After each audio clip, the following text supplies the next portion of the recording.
Halo teman, kali ini saya akan mengulas satu buku yang berjudul Kolom Demi Kolom. Gimana?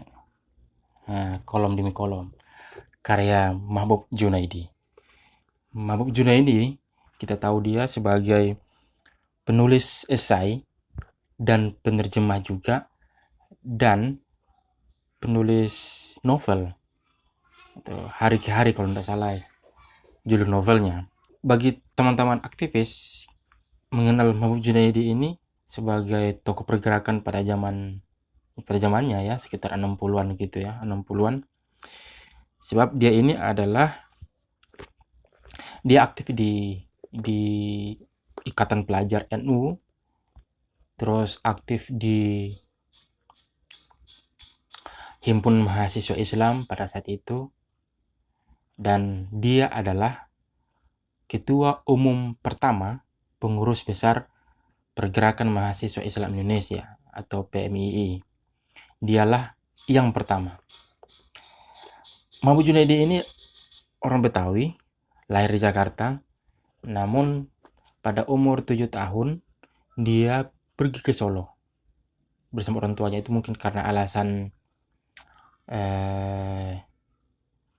awal-awal kemerdekaan pada saat itu kalau tidak salah.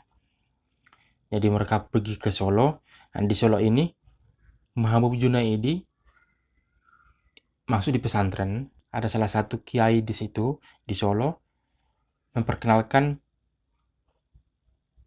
Mahbub Junaidi dengan penulis-penulis sastra kayak Karmay, terus George Orwell kalau tidak salah ya, sastrawan luar negeri lah yang dia baca gitu, yang diperkenalkan oleh kiainya. Dalam buku Kolom Demi Kolom, Mahbub Junaidi itu seperti pencerita yang baik, dia aktualisasikan dalam esainya itu, ngerocos aja gitu, kayak kita mendengar, kita diceritain oleh Mahbub Junaidi di hadapan kita itu saat membaca buku ini. Esai di sini ini dimuat di di majalah Tempo kalau tidak salah, di Tempo. Ini ada pengantar dari Gunawan Muhammad.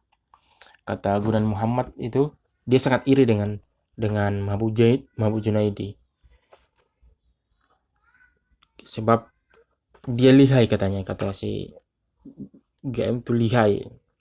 Kata si GM itu, kelebihan Mahbub dalam kolom-kolomnya yang belum tertandingi siapapun ialah bahwa ia bisa mempergunakan bahasa Indonesia dengan kecakapan seorang meme yang setingkat Marcel Marceau.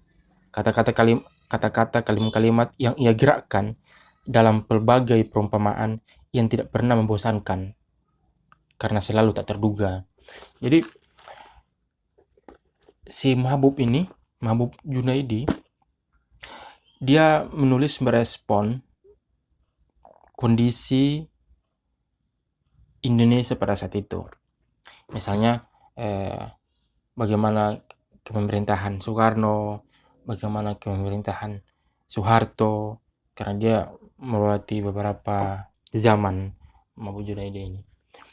Dia mengkritik dikritik parlemen, dikritik pejabat-pejabat, dia mengkritik kondisi ekonomi di Indonesia, dia mengkritik apa saja. Makanya dia menyebut dirinya itu bukan spesialis tapi generalis. Dari seorang generalis, seorang yang mengucapkan apa saja, mengkritik apa saja, mengomentari apa saja. Tapi kelebihan dari Mahbub Junaidi ini, dia mengomentari tidak asal. Misal gini, generalis itu biasanya jatuh pada klise, jatuh pada komentar-komentar umum. Biasanya generalis seperti itu. Atau sudut pandangnya sama dengan orang lain. Mahbub Junaidi bisa membawa perspektif lain, dan referensi lain. Misalnya dia mengaitkan kondisi zaman itu, dia mengaitkan masalah yang sedang terjadi pada saat itu dengan referensi lain, referensi dari luar negeri misalnya, atau referensi dari buku sastra, atau referensi dari satu cerita gitu ya, satu cerita. Jadi tidak asal mengomentari merespon kondisi pada saat itu atau merespon masalah pada saat itu dan mengomentari sedikit-sedikit aja gitu. Intinya referensi untuk menguatkan tulisan dia, tidak asal berkomentar. Mungkin seperti kalau gaya-gaya GM Gunan Muhammad menulis caping itu, dia comot. Tapi kalau GM terlalu sastrawi atau bagaimana itu ya istilahnya lah, terlalu miliuk-liuk. Tapi kalau Mahbub Junaidi itu seperti orang bercerita di hadapan kamu. Yang menarik bagi saya di esai ini, di bagian ini, parlemen pakai karcis. Politikus kita di Indonesia dikaitkan dengan kisah Pablo Neruda. Saya bacakan berapa kalimat ini ya. Pada suatu waktu, penyair Pablo Neruda mengambil keputusan sederhana. Bahasa sajak itu tak usah muluk, tapi lumrah saja. Orang bisa paham. Itu yang penting. Begitulah sang penyair yang pipinya tembem itu menulis kumpulan sajak, nyanyi puja untuk kaos kakiku, atau nyanyi puja buat bawang. Dan berhubung Neruda juga merasa berkewajiban menyoroti polek sosbud, kumpulan sajaknya Canto General pun sungguh-sungguh menyentuh persoalan sejarah dan politik Amerika Latin. Neruda bahasa politik. Begitulah. Presiden Allende memaklumkan Hari Besar Nasional Chili tatkala Neruda memperoleh hadiah Nobel di tahun 1971. Tatkala Presiden Allende mati akibat coup militer, penyair Neruda teramat sedih kalbunya dan kemudian ikut mati. Jarang ada politikus dan penyair seakrab begini. Mungkin karena kedua-duanya mantis. Kedua-duanya berpanglima politik, ganjil tidak ganjil. Nyatanya Pablo Neruda tidak jalan sendirian.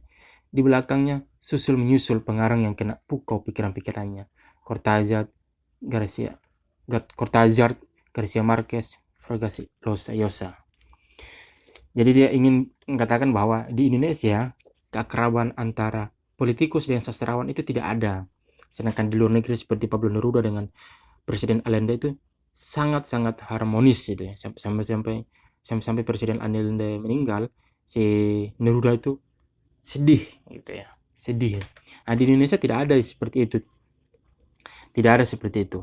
Antara politikus dengan penyair misalnya atau sastrawan secara umumnya itu tidak terjalin kemisterinya itu. Nah, di situ dia kritik sampai politikus itu banyak drama dan dengan sastrawan atau anggaplah teater gitu ya, itu membuat parlemen di atas panggung. Jadi porsinya sastrawan, porsinya teater, dramawan itu diambil alih oleh politikus, oke, di parlemen, dan dramawan itu mengambil alih tugasnya politikus di panggung teater. Jadi politikus banyak dramanya, sedangkan dramawan mengambil tingkah laku politikus diperagakan atau diteaterkan di atas panggung.